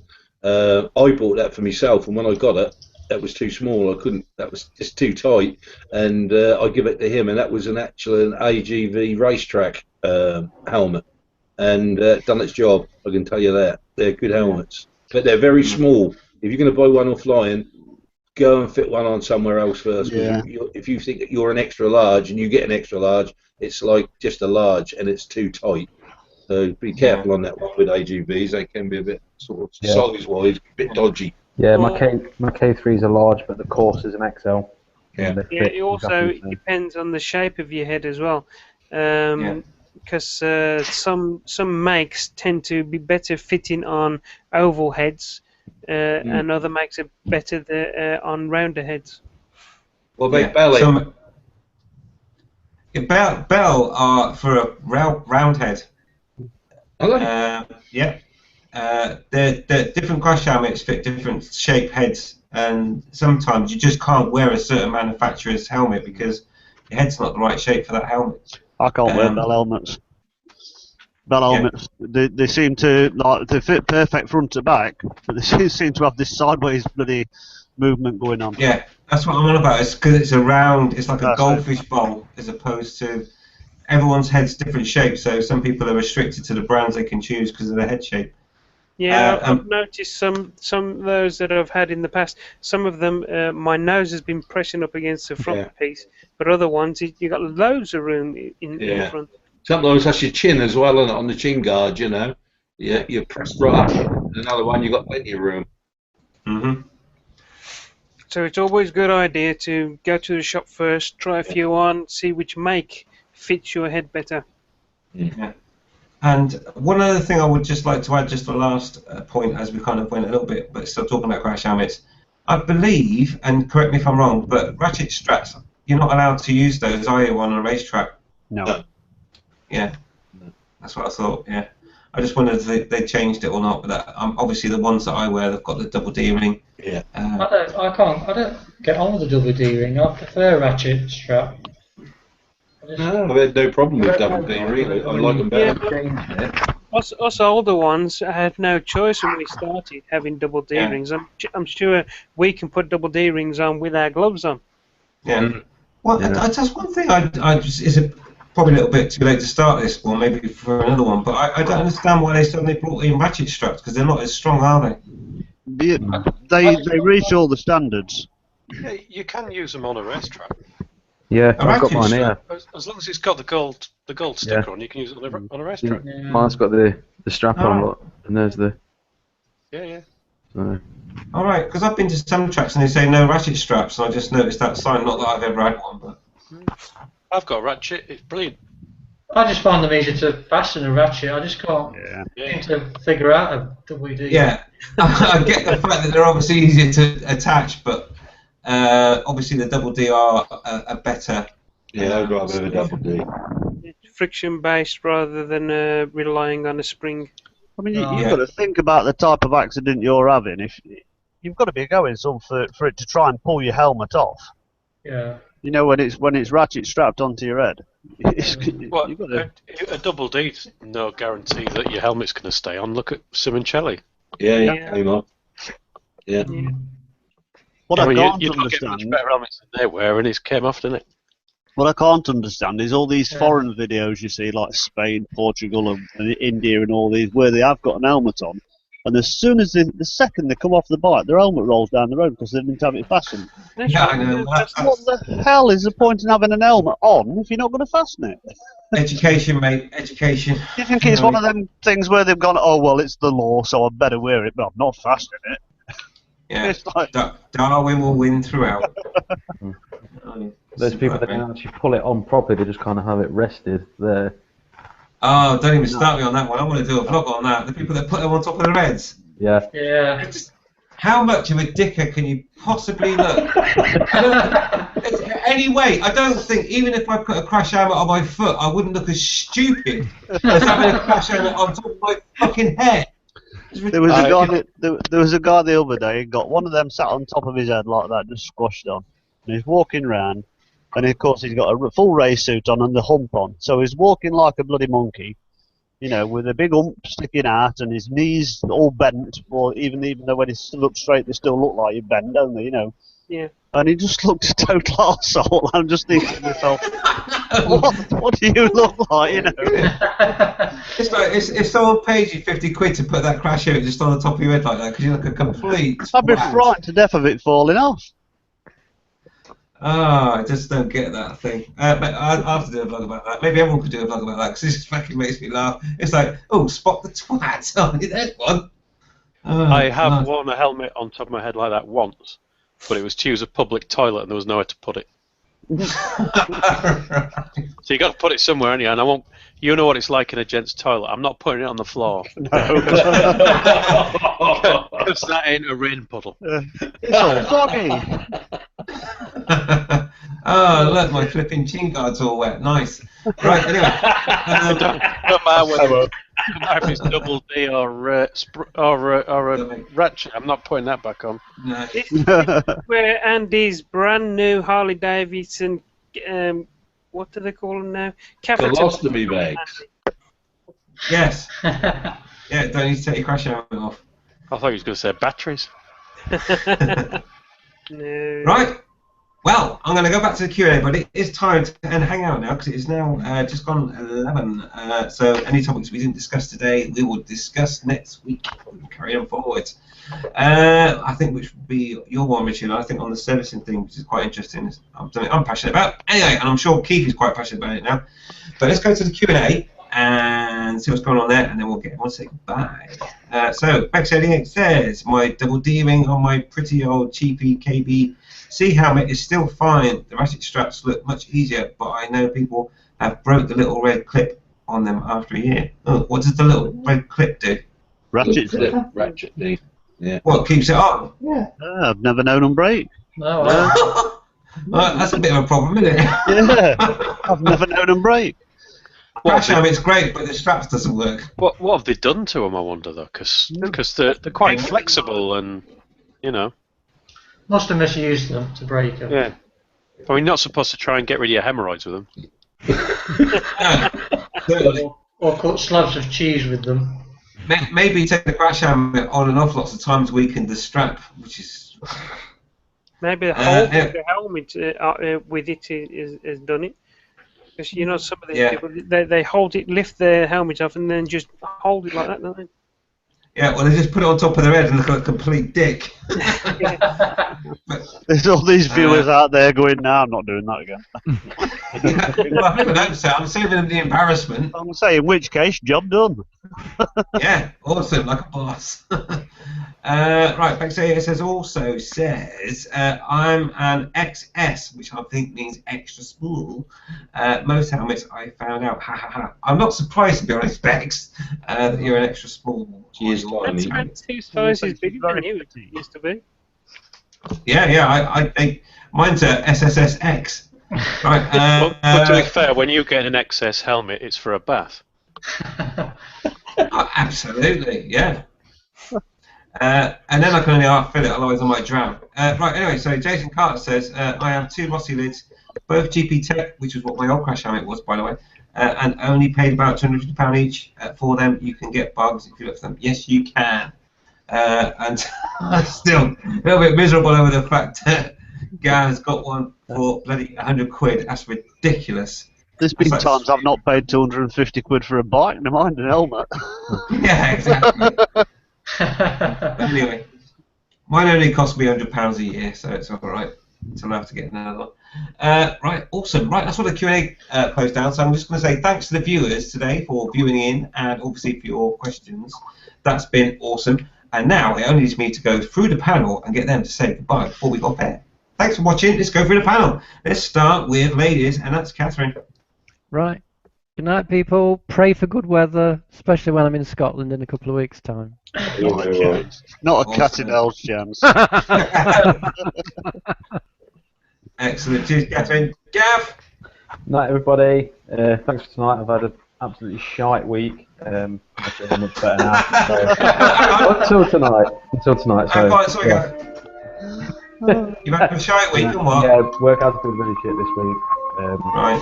Yeah. What happened at work? I just getting loads of grief off people. Oh. Yeah. Yeah. Yeah, just little vendettas. Lots of grief. Yeah. People not paying attention and. Yeah. Yeah. Just a minute, I'm just about to slip my wrist. But, Anyway, brilliant. Thanks, Gav, for that fantastic, exciting entrance, exit. Sorry, should I say? Nice one. Cheers, Gav. All right, let's go to Keith then. Good night, everybody. Have a fantastic week at work because my boss has been away and I've done absolutely didn't squat all week. So long may that continue. Yeah, I like that kind of work. All right, cheers, Keith. Nice one, buddy. Richard, are you around? Yep. Say goodbye, buddy. Goodbye. Awesome. Nice bike, Richard. Thanks very much. I like the rosette. Yeah. I love it. It's One the of one the that's oldest. made. It's a Tory bike. He's watching season 7 of the bike show, so it's a bit. That's right. I think the rosette's for UKIP. Yeah. Excellent. All right, cheers.